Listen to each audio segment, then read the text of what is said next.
Bonjour à toutes, bonjour à tous. Merci de suivre nos programmes. Nous recevons aujourd'hui avec beaucoup de plaisir deux religieuses. Ce sont les sœurs Dorothée. Il s'agit de sœur Karine Nobou et de sa grande sœur, sœur Marie-Noël Abolé.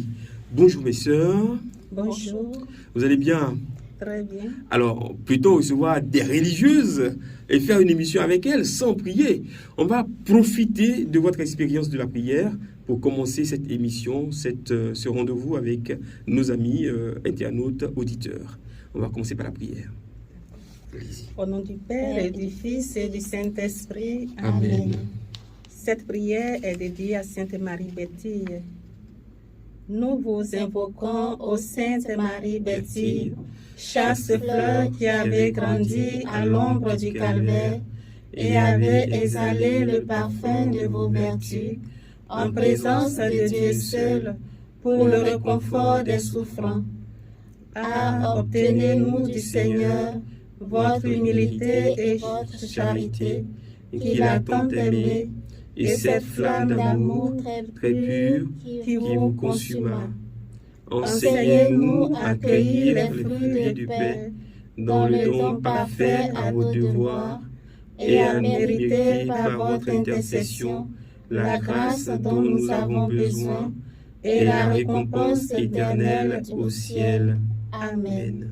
Gloire au Père et au Fils et au Saint-Esprit. Ô Dieu qui est, qui était et qui vient, pour les siècles des siècles. Amen. Sainte Marie Béthille, Priez pour nous. au nom du Père et du Fils et du Saint-Esprit. Amen. Les sœurs Dorothée, qui sont-elles? Alors, je vais commencer par sœur Karine Nobou. Ma sœur, rebonjour. Bonjour, Comment monsieur. vous allez? Ça va bien? Vous êtes religieuse Dorothée. Si. C'est comme ça qu'il convient de vous appeler. Non, le nom est les sœurs maîtresses de Sainte Dorothée, fille des Sacré-Cœur. Hey, hey, venez m'attraper. D'accord. Qui sont-elles, les sœurs Dorothée? Ok, les sœurs maîtresses de Sainte Dorothée sont des religieuses qui ont pour charisme la charité qui va jusqu'au don de la vie. Donc, elles nomment communément leur charité, la charité héroïque. Mhm. Voilà. Pourquoi charité héroïque? Voilà, comme je viens de le dire, c'est une charité qui va jusqu'au don de la vie. Une charité la charité est extrême en fait. Parce qu'elle ne se limite pas seulement au don des biens, mais D'accord.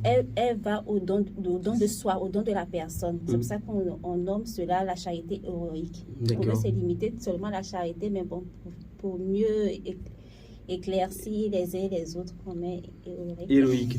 Sœur Marie-Noël. Oui. Alors, c'est quoi la charité pour vous? Puisque vous parlez de charité jusqu'à parler de la charité héroïque.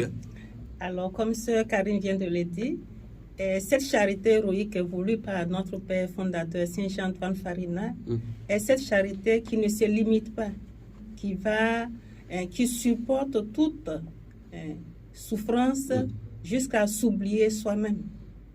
Comme nous l'a fait Sainte Marie Béthille que nous allons parler. C'est cette charité qui te met en ce mouvement d'action en voyant seulement que le bien de l'autre. C'est encore difficile pour moi de saisir ce que vous dites là, la charité. Donnez-moi un exemple concret que je peux apprécier. Parce que si moi je n'ai pas apprécié, ils ne sont pas mes auditeurs. C'est ça. Oui. Alors, cette charité dont nous parlons, c'est aussi donner du pain. C'est aussi subvenir aux besoins du pauvre qui te frappe à la porte. D'accord. Alors, si ce moment, je dois seulement lui donner quelque chose pour couvrir ce besoin dont il a, c'est une charité qui est limitée. D'accord. Mais si cela m'envoie ou bien Vous pousse à un me pousse dépassement. encore à un autre dépassement, à ne pas sacrifier ma journée, à aller soit à conduire cette personne jusqu'à l'hôpital, ou bien même à venir en aide à ce qu'elle peut faire, cela. Le Père fondateur voulait que cette charité héroïque, en oubliant soi-même, est jusqu'à aller guérir des plaies, jusqu'à aller s'humilier. Quelquefois, tu peux faire une charité, mais qui n'est pas reconnue. Une charité, quand nous allons voir dans la vie de Sainte Marie Béthille, qui, auprès d'un malade, même offre un don, lui fait donne à manger, mais qui ne reçoit pas, qui la salit par cette nourriture. Mais elle ne se renferme pas, elle va au-delà d'elle-même à apporter ce que ce malade pouvait prendre. Voilà. Cette charité héroïque aussi, c'est braver tout un courage à aller même dans les guerres. Nos sœurs sont parties même dans les guerres pour guérir les blessés. D'accord. Donc, c'est s'exposer aussi à la vie, à la mort plutôt. Donc, pour dire que je suis Dorothée, fille des Sacré-Cœur, je ne pense plus qu'à moi-même, mais aux besoins de l'autre. C'est ce sacrifice-là que le Père fondateur voulait qu'en tant que sœur Dorothée, surmonter tout et se sacrifier au fait. C'est ça, cette affaire d'instruction. Ces femmes-là, elles sont parties à l'école, elles parlent français, elles sont allées parler italien, maintenant elles arrivent, quand elles alignent les mots, on a du mal à les percevoir. Guérir des malades.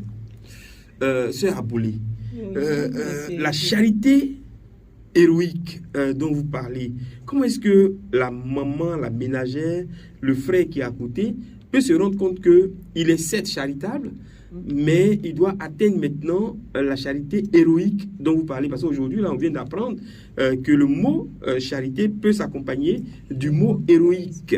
Donc, comment vivre la charité héroïque? Un autre exemple de charité héroïque. Karine, si quelque chose vous vient, vous parlez, il n'y a pas de problème. Ici, tout le monde a droit à la parole. Oui. Alors, l'héroïsme d'une maman, d'une mère de famille, c'est aussi braver certaines difficultés. Que je peux dire, une mère qui travaille, qui a un enfant durant la nuit qui pleure, elle doit subvenir aux besoins de l'enfant. Une mère travailleuse doit, en tant que ses fonctions à elle-même, se priver et se prier aux besoins de sa famille.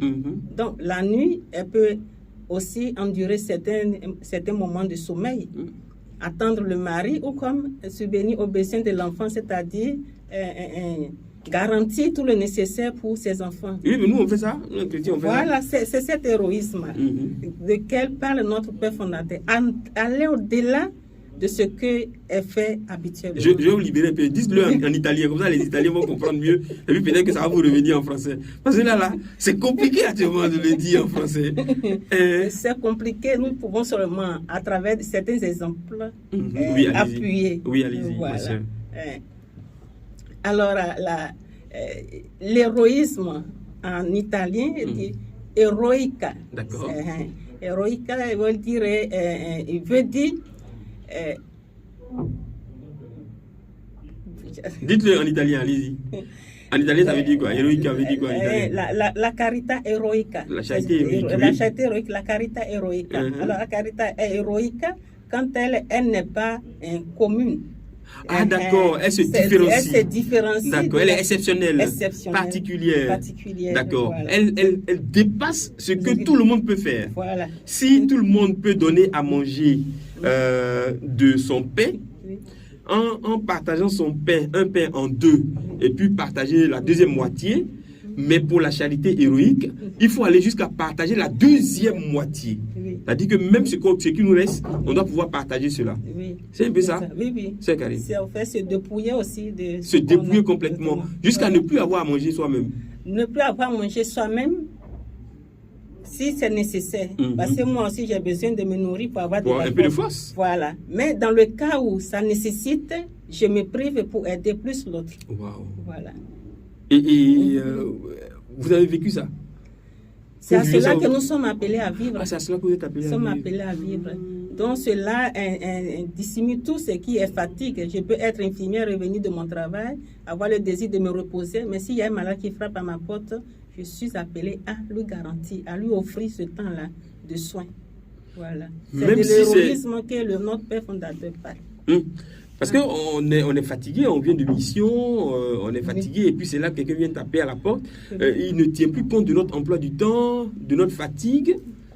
Et c'est là que le fondateur dit quoi? C'est là que le fondateur veut que nous manifestions cette charité. C'est au-delà de la générosité humaine. Cette charité dit que je tiens compte de cette personne qui certainement a mis du temps à quitter dans un campement, à quitter la ville avec des embouteillages, mais du moment où cette personne est présente, je dédie ce temps-là pour lui. Waouh, ça c'est un autre verbe qu'on doit vivre. Oui, ma sœur. Je voulais dire que Dans la charité, mais il y a déjà l'héroïsme. Déjà. Oui, mais il a voulu vraiment mettre en exergue pour dire qu'il faudrait, comme la supérieure l'a dit, se dépasser. Parce que, par exemple, pendant la Covid, c'était difficile pour certains, par exemple, de manifester la charité pour des personnes qui étaient malades. Mais il y a d'autres qui se dépassaient. Ces personnes qui manifestent la charité sont charitables de manière générale. Mais quand il s'agit de donner sa vie, en ce moment-là, certaines personnes rebroussent chemin. C'est en ce moment que l'héroïsme du père fondateur commence. Là, il y a certaines personnes qui acceptent. Un peu comme le jeune homme riche, on lui a dit, va, respecte ton père. Il dit oui. On dit, va, donne à manger aux pauvres. Il dit oui. On dit, va, bien. Il dit, je le fais. On dit, bon, va, renonce à tout ce que tu as, vends tout et viens pour me suivre. Il dit, là, je ne peux pas. Et c'est là que la charité héroïque prend son départ. C'est au-dessus du commun, en fait. Voilà, c'est au-dessus du commun. Par exemple, dans le temps ouvrable, dans le temps du travail, par exemple, on peut être charitable. Mais comme vous avez donné l'exemple, quand l'heure finit, bon, l'heure, je m'en vais. Il y a certaines personnes qui vont accepter de faire des heures en plus. En ce moment, commence la charité héroïque parce qu'elle dépasse la charité commune, en fait. C'est intéressant, hein? Je crois qu'on va s'arrêter juste là et puis on va parler de ça jusqu'à ce que les chrétiens comprennent qu'il y a le mot héroïque qui vient s'ajouter à la charité, le mot héroïque qui vient s'ajouter à la générosité, le mot héroïque qui vient s'ajouter à ce qu'on fait habituellement.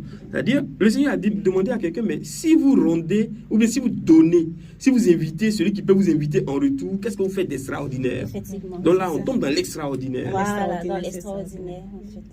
Il faut arriver donc à se dépasser, à faire... Tout le monde fait. Bon, il y en a qui ne font même pas. Voilà, il y en a qui ne font même pas. Donc, il faut chercher à faire du bien. Maintenant, tout le monde fait du bien. Quand vous êtes dans le groupe de ceux qui font du bien, il faut chercher à dépasser cette limite et à faire plus que du bien. Aimez comme le Christ en fait. Oui. C'est ça. Aimez-vous les uns les autres comme je vous ai aimé. Ça devient de l'héroïsme. Au départ, dans l'Ancien Testament, on dit aime ton prochain comme toi-même. D'accord. Oui, tu me donnes, je t'aime. Voilà. Tu m'aimes pas, je t'aime pas. Voilà. Et puis, je passe mon chemin. Voilà. Mais maintenant, aimez comme le Christ. Du coup, je dois être capable de donner ma vie pour l'autre. Donc, c'est l'héroïsme actuellement. Donc, le Christ, avec cette charité héroïste que nous imitons. En fait, notre spiritualité, mais c'est ça, c'est imiter le cœur du Christ. Or, dans le cœur du Christ, il y a cette charité héroïque qui est l'amour jusqu'au don de la vie. Et c'est ce qu'il nous a montré comme exemple, que nous essayons d'imiter. Et nous sommes en chemin, nous ne sommes pas encore arrivés. Mais cette sainte a essayé de vivre ce charisme. Cette sainte qui? Sainte Marie Betty, notre sainte. Sainte Marie Betty. C'est elle qui est votre fondatrice? Non. Qui est votre fondateur alors? C'est Saint Jean-Antoine Farina. Ah d'accord, ok. Attendez. Saint Jean-Antoine Farina, vous n'avez pas dit saint? Saint Jean-Antoine Farina, d'accord. Ça, c'est le fondateur. Le fondateur. Et puis, il a une fille qui est devenue aussi sainte. Voilà. Bertille. Oui. Des deux qui est devenu saint en premier? C'est Bertille. Bertille? Oui. C'est pas vrai. Comment ça? Expliquez-nous un peu. Parlez-nous un peu de cette religieuse, en fait, de cette sainte. Bon, Sainte Marie Bertille était une religieuse comme nous. D'accord. Qui a essayé de vivre le charisme de la congrégation, de vivre cette charité héroïque et de vivre l'humilité de s'unir à la passion du Christ. Voilà. Donc, toute sa vie était vraiment de l'héroïsme, si je peux le dire ainsi. Et voilà, par la grâce de Dieu, avec l'aide du Saint-Esprit, elle est arrivée sur les autels. Comme vous dites, toute sa vie était de l'héroïsme. Quel exemple vous me donnez pour que moi aussi je puisse percevoir ce que vous avez compris? Vous dites toute sa vie était de l'héroïsme. On s'en fout. Si, peut-être qu'elle se lève le matin, elle fait sa prière, des vêpres, elle finit, elle dort, elle mange un peu, elle donne un peu à quelqu'un. Mais moi, je ne vois pas l'héroïsme là-dedans. Sainte Marie Betty, en fait, disait quelque chose que je veux lire, si vous me permettez. Allez-y. Je veux me sanctifier en parcourant la voie unique de la souffrance, de la mortification. Je veux être sainte en observant ma sainte règle. Au sein de la vie commune, je veux vivre cela au-dessus du commun. Oui, on peut écrire ça. Donc, elle dit, je veux vivre cela au-dessus du commun. Et en plus, c'est un vœu. Elle dit, je veux, mais on ne sait pas si elle a vécu comme ça. Voilà. Donc, c'est-à-dire qu'elle a essayé de vivre cette charité-là, cette règle de vie au-dessus du commun. Je donne un exemple banal. Allez-y. Généralement, quand les sœurs vont au travail, comme la sœur Marie Aboulé a dit, ma supérieure l'a dit. Ah, c'est votre supérieur? Oui. Ah ouais, je comprends. D'accord. Elle a dit, en fait, elle était infirmière. Et quand elle revient du travail, elle continue, d'autres ne font plus les travaux. Oui, parce que là, tout ça. Dans la charte ou l'année. Elle continue, et même si une sœur est fatiguée, elle remplaçait toujours cette sœur-là. Elle demandait, par exemple, elle voyait la sœur pouvait ne pas s'exprimer. Elle voyait la supérieure pour dire, ah vraiment, cette sœur, je sens qu'elle est fatiguée. Elle a fait la veille, la fois passée, j'aimerais bien la remplacer. Or, elle-même a fait la veille il n'y a pas longtemps. Non. Oui. Donc, elle disait que la charité, la patience se nourrit de fatigue.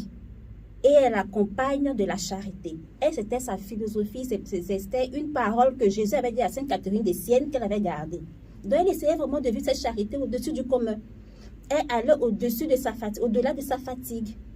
Voilà pourquoi on dit que sa vie était de l'héroïsme.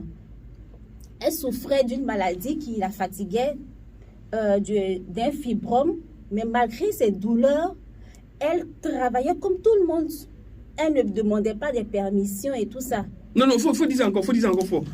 J'ai pas bien entendu. Augmente le son. C'est normal de demander des permissions quand on a mal, mais pour elle, c'était une manière de participer à la souffrance du Christ, de s'unir à la souffrance du Christ, parce qu'elle disait qu'elle voulait souffrir comme le Christ, s'unir au Christ pour être avec lui dans son paradis. Et ce qui est intéressant, c'est qu'elle dit quoi? Qu'elle veut faire tout cela par pur amour de Jésus, pas pour aller au paradis. Pas même pour avoir le réconfort de la bonne conscience. Donc, c'était juste par pur amour pour Jésus. Donc, elle ne faisait pas pour être rémunérée, pour avoir un poste supérieur. Non, pas du tout. La preuve, elle n'a pas été supérieure de la maison où elle était. Elle n'a pas été supérieure. Elle a été une sainte sœur qui a vécu dans la charité et l'humilité. D'accord. Voilà. Elle considérait les autres au-dessus d'elle-même. Elle dit, mes sœurs sont les épouses de Jésus et moi, je suis la servante de Jésus. Non. Redites la phrase. Très belle phrase. Mes sœurs. Elle dit, mes sœurs sont les épouses de Jésus. D'accord. Et moi, je suis la servante de Jésus. Oh non. Je ne suis même pas digne de baiser leurs pas, parce qu'elles sont les épouses de Jésus. Non. Donc, elle dit, pour moi, je mérite les tâches les plus basses. Donc, elle était contente qu'on la mettait à la buanderie, à la cuisine et tout ça. Et que les sœurs puissent prendre les tâches les plus honorables, tout ça. Donc, dans la même communauté, il y en a qui font les tâches honorables. Oui, il y a des sœurs qui étaient infirmières. En ce moment, elle n'a pas vraiment étudié. Donc, juste après ses vœux, on l'a elle n'est pas partie à l'école? Elle n'a pas étudié? Oui, elle n'a pas fait de longues études. Avant d'entrer en religion. Mais voilà. Donc, quand elle est rentrée, généralement, elle était à la buanderie, à la cuisine et tout ça. Donc, certaines partaient, qu'on appelle ça, à l'école, étaient infirmières, maîtresses et tout ça. Donc, étudiantes et tout ça. Donc, quand elles arrivent, elles sont dans leur cahier en train d'étudier. Ah non, j'ai un devoir, demain, je ne peux pas faire ci, tel qu'on veut. Voilà. Et elle remplaçait cette dernière. Cette dernière faisait tout ce qu'il fallait faire et tout ça. Sans se plaindre, tu disais non, que je participe à la croix du Christ. Si lui, il a souffert, pourquoi pas moi? Il a souffert pour moi, en fait. Donc, je veux m'unir à lui. C'est intéressant, ça. Qu'est-ce que vous retenez de Sœur Betty? Alors, comme un peu Karine vient de signaler, alors, pour sa vie, disant qu'elle n'est pas allée à l'école, Sainte Marie Betty, en son temps, était considérée comme une jeune fille peu douée d'intelligence. Ce qui fait que même son entourage même la considérait comme une oie. Pour dire qu'elle va où on l'envoie ou bien elle est guidée, téléguidée. Mais toutefois, elle a cette ferveur religieuse, elle apprend à lire, surtout dans le catéchisme de l'Église. Elle était dans la congrégation et ses consoeurs la considéraient comme une oie. Ça, c'était encore dans le monde. Dans le monde. Et cette pensée, cette manière, cette considération l'a suivi même jusqu'au couvent. Comme la sœur vient de dire, on va un peu détailler sa vie jusqu'au couvent parce que quand elle arrive, en tant que, pour entrer même dans la congrégation des sœurs, elle en parle avec son directeur spirituel qui confirme cela. Et après, elle va voir son curé de la paroisse qui, en la voyant, une jeune fille peu douée, elle dit, mais tu ne seras pas capable à la hauteur d'une religieuse. Et là, elle s'est motivée, elle a même pleuré. Et le lendemain, ce curé la voit à la messe, parce qu'elle était toujours ponctuelle à la messe, il la voit et certainement le Seigneur l'a retouchée. Et il a tenté de revoir Sainte Marie Betty. Il a dit, bon, je voudrais revenir sur la conversation d'hier, mais en te demandant si tu sais au moins éplucher des pommes de terre. Elle a dit oui. Alors ce curé lui dit, alors tu as la possibilité de devenir religieuse.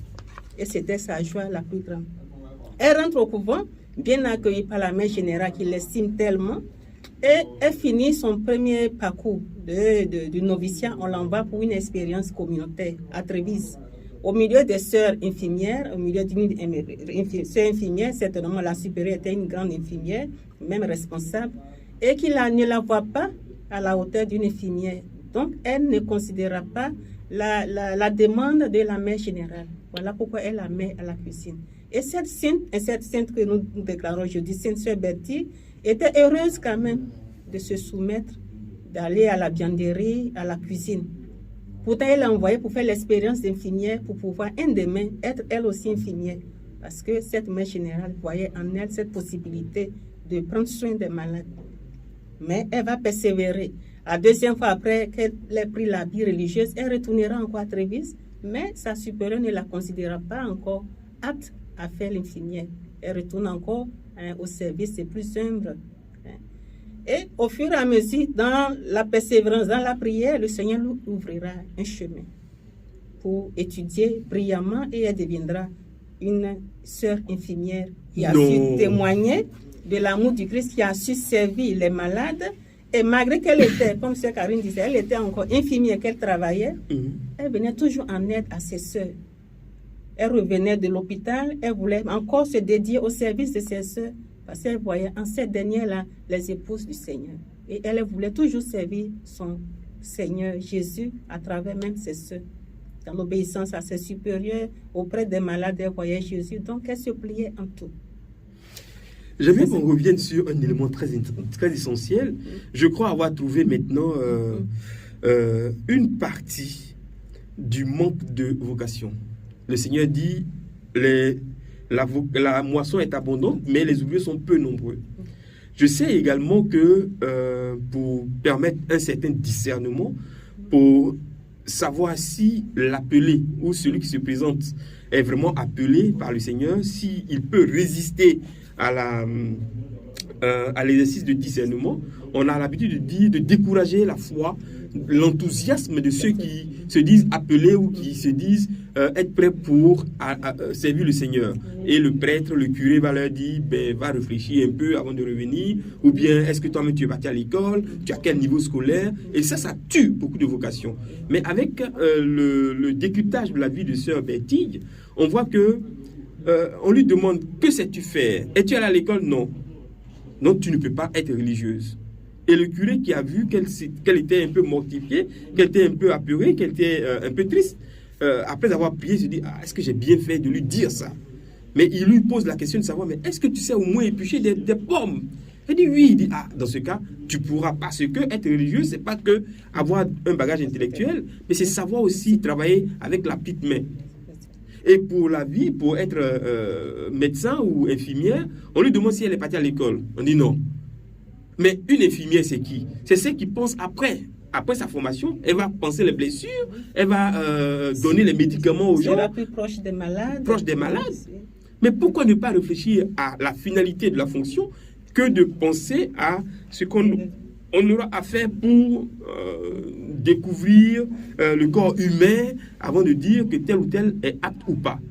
Et je crois que si on essayait de mieux décortiquer la vie de Sainte Bertille et la vie des autres saintes d'ailleurs, je vois Thérèse aussi de Lisieux, qui a eu une vie aussi simple, mais avec beaucoup de cascades, où elle dit son désir et on lui dit non, qu'elle ne peut pas être apte parce que. Et aujourd'hui, on se plaît de ce que cela est devenu. On a moins de religieux, moins de religieuses, moins de vocations, moins de prêtres, et on est étonné. Mais comme le pape a dit, il faut qu'on redynamise, il faut qu'on recrute, il faut qu'on incite, qu'on présente les congrégations pour que plus de jeunes s'intéressent à la vie religieuse. Et je crois que la vie de Sainte Bertille est la mieux venue pour indiquer, pour orienter, pour inscrire, pour souscrire et pour aider les jeunes filles à pouvoir s'intéresser à la vie religieuse. Alors, comment est-ce qu'on devient sœur Dorothée? On va revenir sur la vie de Sainte Bertille, ne vous en faites pas. Mais comment est-ce qu'on devient religieuse? Parce qu'on a déjà fait, il faut battre le fer quand il est chaud. On va finir par ça. Comment est-ce que vous êtes arrivé à la vie consacrée? Vous avez quel niveau? Vous étiez où? Qu'est-ce qu'on vous a demandé d'abord? C'est un témoignage de ma vie. On va résumer ce témoignage en deux secondes. Bon, j'ai désiré depuis mon adolescence à être religieuse. D'accord. Et bon, j'avais peur d'en parler à mes parents. D'accord. Donc j'ai continué les études. Pourquoi vous avez peur de parler à vos parents? Bon, je sais pas trop, peut-être c'était l'enfance, je sais pas, j'avais quand même peur d'en parler. J'étais pas trop sûre. En quelle classe? J'étais en troisième. En troisième d'abord. Voilà, en troisième, je suis le papa, je vous ai mis à l'école. Voilà, vous me devez résultat. C'est ça, en fait. Vous êtes combien de filles à la maison? On est 2 filles. Alors, vous savez que la vie doit continuer. Voilà. Vous êtes 2 filles, c'est vous qui allez procréer, et puis c'est le matriarcat. C'est ça. D'accord. Voilà. Donc il y a peut-être ça. Oui, il y a peut-être ça, et puis je n'étais pas trop sûre, je ne sais pas trop... Qui vous appelait? Comment? Qui vous appelait? Vous ne savez pas qui vous appelait? Si, je savais quand même que c'était le Seigneur, mais je ne savais pas trop si c'était la vie religieuse, ou bien c'était la vie de laïque, consacrée, ou bien c'était... En fait, ce que je désirais, c'était juste appartenir à Dieu. Mais je ne savais pas trop si c'était la vie religieuse, parce que je n'avais pas grande information sur la vie religieuse, en fait. Et elles sont nombreuses comme ça qui nous écoutent, qui vous regardent, qui sont à ce carrefour-là. Elles n'ont pas envie de se marier forcément. Elles veulent appartenir à Jésus. Voilà. Ce monsieur-là, oh, il a toutes les femmes. Il y avait une phrase qui me plaisait bien de Sainte Thérèse de l'Enfant Jésus. J'ai maintenant oublié, c'était dans ma tête. Oui. Seulement à Dieu. J'ai paraphrasé la phrase. Je voyais ça tout le temps. Quand je lis, tout à Dieu. Voilà, tout à Dieu. Donc je dis, mais tiens, c'est ce que je veux. Mais je ne sais pas trop comment faire, en fait. Et j'ai continué les études, et c'est longtemps après que j'ai essayé d'approcher des congrégations et tout ça, de voir. Le charisme des sœurs de Sainte-Dorothée m'a plu. Et puis vous avez demandé, vous êtes entré. Voilà. Mais dans votre cheminement aujourd'hui, c'est derrière. On va écrire la Bible, hein, on va faire ça comme ça. Dans votre cheminement, quand vous êtes en train de vous interroger, je veux appartenir à Jésus. Je ne veux être qu'à lui. Voilà. Je veux appartenir à Jésus. Et puis, il y a personne ne vous parle. En fait, je priais pas pour ça. Pour ça non plus. Et un jour, il y a un frère qui m'a dit, tu dois prier pour ça. D'accord. Tu ne dois pas rester dans le vide comme ça. Et j'invite les gens à prier pour ça. C'est important. Quand tu sens quelque chose, il faut prier pour ça, pour que tu puisses savoir vraiment si c'est un appel. Comment on peut prier pour ça? Qu'est-ce qu'on peut dire au Seigneur dans sa méditation? Tu dis, Seigneur, voilà ce que je ressens. Tout simplement, éclaire-moi. Voilà. Et tu en parles aussi à quelqu'un, à un prêtre, à une religieuse. C'est bien de se faire accompagner, de se faire aider. Moi, je ne l'ai pas fait. Et ça fait que le cheminement a tardé aussi. Donc, moi, j'invite les gens à en parler. C'est plus tard que j'ai parlé à des frères. J'étais au renouveau, mais à un prêtre ou à une religieuse, non. D'accord. Voilà. Mais vous déconseillez ça. Il faut qu'on aille vers voilà, les religieuses, c'est bien de parler. Peut-être pour moi, parce que je ne savais pas si je voulais être religieuse, en fait. D'accord. Voilà. Moi, c'était juste parce que je voulais appartenir au Seigneur. C'est tout. Et au fur et à mesure que j'avançais, j'ai eu à parler à un prêtre qui m'a encouragée. Voilà, qui m'a encouragée. Mais le discernement aussi, c'est que j'ai vécu quelque chose qui m'a beaucoup touchée. C'est que j'étais à une messe et puis j'ai vu des mariés qui étaient en face de moi. Les deux avaient des alliances. J'ai dit, ah tiens, ça veut dire que cette alliance, ça veut dire que cet homme-là, il appartient à cette femme. Et cette femme-là appartient à cet homme. Ah, c'est bon, ils appartiennent l'un à l'autre. Donc, c'est-à-dire que cet homme, on ne doit plus le toucher, cette femme, on ne doit plus la toucher. Ça, j'avais 15 ans. D'accord. Et un jour, j'étais à la messe et j'ai vu une religieuse avec une bague. J'ai dit, ah, ça veut dire qu'elle appartient à Dieu. Donc, on ne doit plus la toucher. Waouh, c'est ce que je veux, appartenir à Dieu. Donc, c'est la vie religieuse alors. En fait, ma question a été répondue de manière vraiment, je peux dire miraculeuse. Personne ne m'a expliqué que ce que je ressentais, c'était être religieuse. Mais les faits m'ont montré que c'était ça en fait. Cette alliance, cette consécration, appartenir à Dieu, seulement à Dieu. Voilà. Je me souviens d'une histoire similaire où, dans les débuts de la radio, une jeune dame nous approchait. Elle aimait bien la radio, elle aimait bien nos émissions. Et à la fin de l'émission, elle va vous appeler, elle va venir s'asseoir. Et puis, elle est là. Je la regarde, elle me regarde. Je la regarde, elle me regarde. On ne se dit rien. Il ne me vient même pas l'idée de lui dire non, vous êtes belle, est-ce qu'on peut sortir ensemble? Ça ne m'intéresse pas. Et puis, elle aussi, elle est là. Mais elle est là. Quand elle vient après l'émission, midi, jusqu'à 15h, 14h, on ne se dit absolument rien. Elle ne fait rien pour moi, elle ne fait rien pour elle. Et on se regarde. Et puis un jour, j'étais là, bon. À un moment donné, j'avais des émissions enregistrées. Sa présence ne me gênait pas trop, mais bon, ça m'empêchait de pouvoir travailler. Et puis je lui ai demandé, mais est-ce que vous avez un petit ami? Non. Est-ce que vous avez une fois eu envie de devenir religieuse? Elle dit, c'est quoi? Elle dit, porter les habits, vous avez vu la soeur Blanche qui est là. Elle dit, oui. Mais on ne m'a jamais parlé de cela. Elle dit, ok. Mais est-ce que ça vous dirait de pouvoir parler avec elle? Elle dit, oui, si on peut m'avoir un rendez-vous, je vais aller parler avec elle. Donc j'appelle la soeur et puis je la mets en contact. Et c'est parti. Et elle a fait son cheminement jusqu'à être religieuse aujourd'hui. Sa petite soeur a été religieuse également. Et elle continue toujours d'être religieuse aujourd'hui. Donc, je veux dire que ce que vous dites là, effectivement, ça peut arriver dans la vie de beaucoup de personnes qui ne savent pas si elles sont appelées au mariage, elles ne savent pas si elles sont appelées à la vie consacrée, si elles sont appelées à la vie donc, de chasteté, et ainsi de suite. Et on prie Dieu pour que celles ou ceux et celles qui nous écoutent et qui sont à ce carrefour-là se décident. Donc, vous pourriez aller voir les sœurs Dorothée. Comment est-ce qu'on devient religieuse Dorothée, sœur Aboulé? Alors, comme c'est-à-dire quelqu'un nous écoute actuellement là. Oui, il faut que ça profite aux Dorothée d'abord. Et puis après, on va voir, les autres vont aller voir les claritaines et ainsi de suite, les autres congrégations. D'accord, je remercie le Seigneur. Pour devenir Dorothée, c'est devenir servante du Seigneur, c'est devenir servante de l'Église catholique en Côte d'Ivoire, en Italie, où l'on se trouve. Donc, pour devenir Dorothée, c'est devenir religieuse. D'accord. Voilà. Après tout, il faut être chrétienne catholique, voilà, avoir eu ces sacrements d'initiation. Et après cela, comme M. Karine vient de le dire, sentir ce désir et prier pour ça. Et ne pas seulement s'arrêter à cela, contacter les sœurs Dorothée ou contacter les sœurs qui sont plus proches de ma paroisse, ainsi de suite. Cela me vient de raconter un peu moi aussi mon expérience vocationnelle.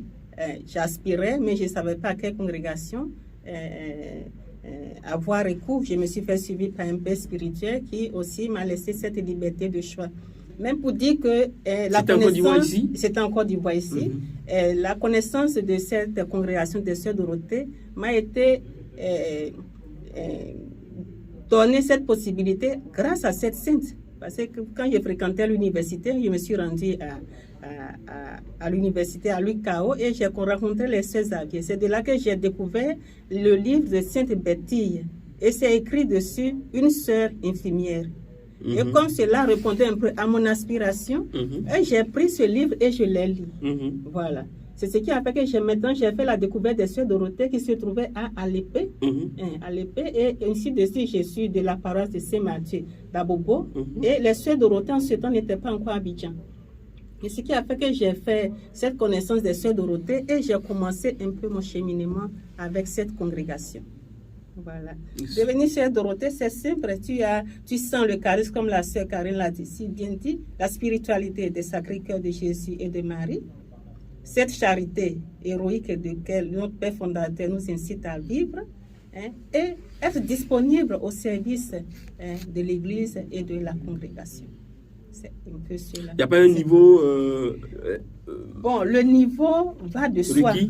Voilà. Après le bac, une jeune fille qui aspire à la vie religieuse peut avoir recours aux sœurs Dorothée. Même pas seulement le bac, mais en ressentant un désir de consécration, elle peut contacter les sœurs Dorothée et faire un cheminement avec elles.